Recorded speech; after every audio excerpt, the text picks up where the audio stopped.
बातें बिहार पर, जहां विधानसभा चुनाव की तारीख कभी भी आ सकती है। और जैसे ही आप बिहार चुनाव का जिक्र करते हैं, बिहार चुनाव के इस वक्त के मुद्दों को देखते हैं, तो ऐसा लगता है कि बिहार में केवल और केवल दो ही मुद्दे हैं। एक तो मुद्दा है वोटर वेरिफिकेशन का और दूसरा है अचानक बढ़ता हुआ क्राइम का ग्राफ। ऐसा कोई दिन नहीं जा रहा जब किसी बिजनेसमैन, वकील, कारोबारी, बैंक मैनेजर को टारगेट ना किया जा रहा।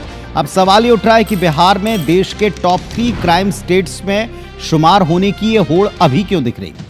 सवाल ये भी उठाया जा रहा है कि सुशासन बाबू के राज में जंगल राज जैसा आलम क्यों है।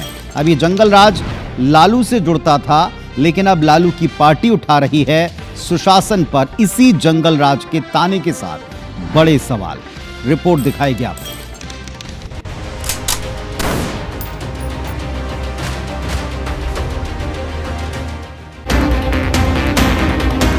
कई फीट गहरा कुआं, चारों तरफ लगी भीड़ और जांच करती पुलिस।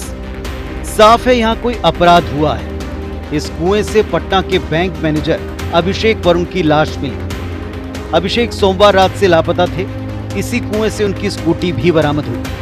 हाल के दिनों में बिहार की राजधानी पटना में इस तरह की वारदातें सामने आ रही हैं। कत्ल का यह सिलसिला सरकार की मुश्किलें बढ़ा रहा है। 13 जुलाई को एडवोकेट जितेंद्र कुमार महतो के सिर पर गोली मारकर हत्या हुई। 11 जुलाई को किराना कारोबारी विक्रम झा को निशाना बनाया गया। 10 जुलाई को बालू कारोबारी रमाकांत यादव की गोली मारकर हत्या हुई। तो 4 जुलाई को मशहूर बिजनेसमैन गोपाल खेमका को उनके घर के गेट पर गोली मार दी गई। बिहार चुनाव के चलते हत्या की ये सीरीज सियासी पारा चढ़ा रही है। कांग्रेस सांसद राहुल गांधी ने एक्स पर लिखा, बिहार भारत के अपराध की राजधानी बन चुका है।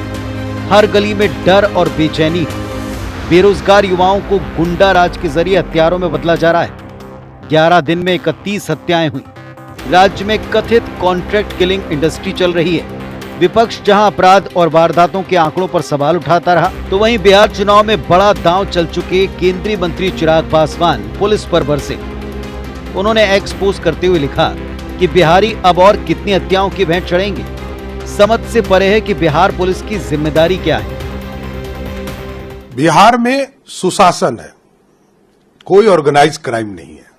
व्यक्तिगत झगड़े में कोई हत्या हो रही है, ये सरकार को रोकना थोड़ा कठिन है, लेकिन किसी भी ऑर्गेनाइज क्राइम को बिहार में नहीं होने दिया जाएगा, ये स्पष्ट है। लेकिन इधर विपक्ष और केंद्रीय मंत्री चिराग पासवान के आरोपों को नीतीश सरकार ने सिरे से खारिज किया।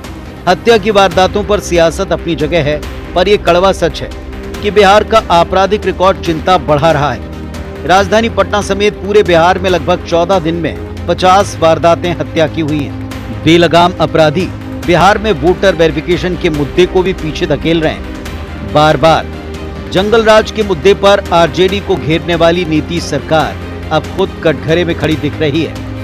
Bureau report, IBC 24।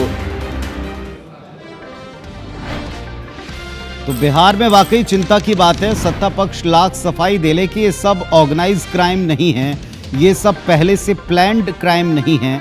लेकिन क्या लोगों में पेशेंस अचानक से चुनाव के पहले खत्म हो गया? अचानक से वारदातें हर दिन राजधानी पटना में और आसपास के इलाकों में हो रही हैं? इसका जवाब उनके पास भी फिलहाल नहीं है और ये दिक्कत दे सकता है। हालांकि लोगों के जहन में वो जंगल राज असल वाला अभी भी कायम है। ये बेहतर बात है सत्ता पक्ष के लिए।